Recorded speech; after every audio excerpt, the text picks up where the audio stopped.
Remember us? You saw us at E3 in Los Angeles when we announced the release of Devil May Cry 5.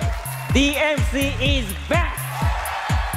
Then we did a deeper dive into what this game is all about at Gamescom in Germany. The Devil Breakers are the new system for Nero, and there's all kinds of different moves that you could do with the Devil Breakers that you couldn't do before in Devil May Cry 4. And now, we want to bring you to our backyard in Osaka, Japan, where we plan to show you some features that the public has heard about, but never seen.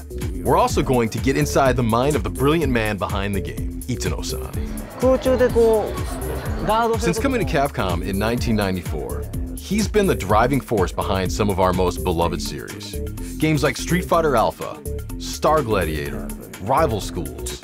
And Itsuno is known for applying that fighting game knowledge to the action-adventure genre, with games like Dragon's Dogma and, of course, Devil May Cry. But first, we're hanging out in Osaka.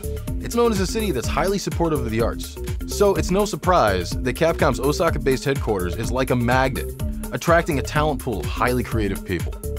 Speaking of creative, we're meeting some colleagues from Capcom at a local izakaya.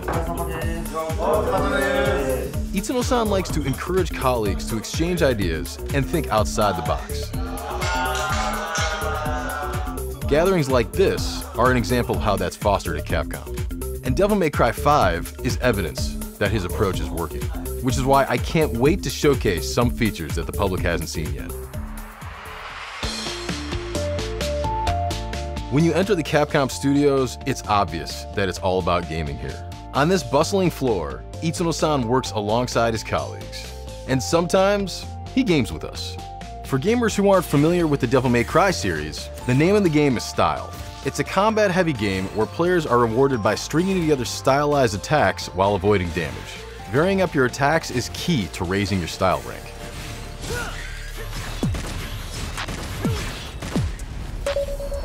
Itsuno-san, as we discuss Devil May Cry, Itsuno-san lets me know that his priority is to create action-adventure games that are tighter, more challenging, more hardcore.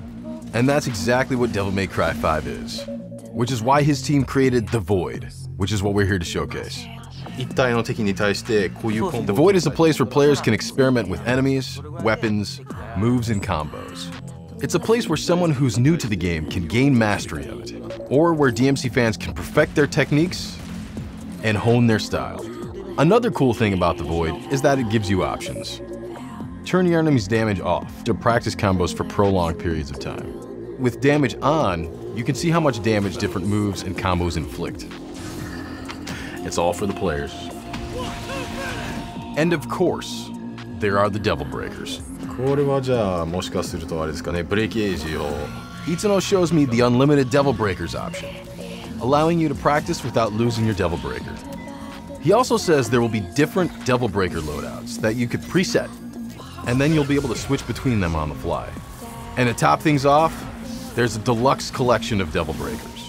First up, the Gerbera GP01.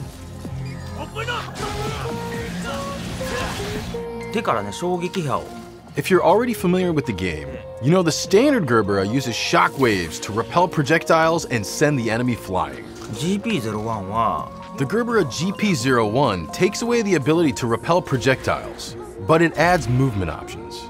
You can make Nero shoot up into the air, or if he's already in the air, he'll shoot down to the ground. Next, the Pasta Breaker. Why pasta? Itsuno-san was thinking, what if Nico, that's her, was just cobbling something together with stuff she had lying around. She saw this fork, she's thinking, he needs to eat, and so the Pasta Breaker was born. And even though it's not much of a fighting tool, this is the only Devil Breaker that allows you to cycle your remaining Devil Breakers. So it could be of help strategically. For the next one, Itsuno-san takes us out of the Void and into gameplay. Meet Sweet Surrender. It's the only Devil Breaker that has the ability to heal. You can see it healing while in battle. If you pull off a break gauge move, you can recover 3 bars of health instantaneously, while surrendering Sweet Surrender. And now, Itsuno-san takes us back to the Void for the Mega Buster. This Devil Breaker was inspired by Mega Man. Itsuno-san figured, if Nero can change his arms, It's almost a given that we should have Mega Man's arm in the game. ロックマンと Itsuno-san shows us how Nero's poses and animations change when he has the Mega Buster equipped as a kind of nod to Mega Man.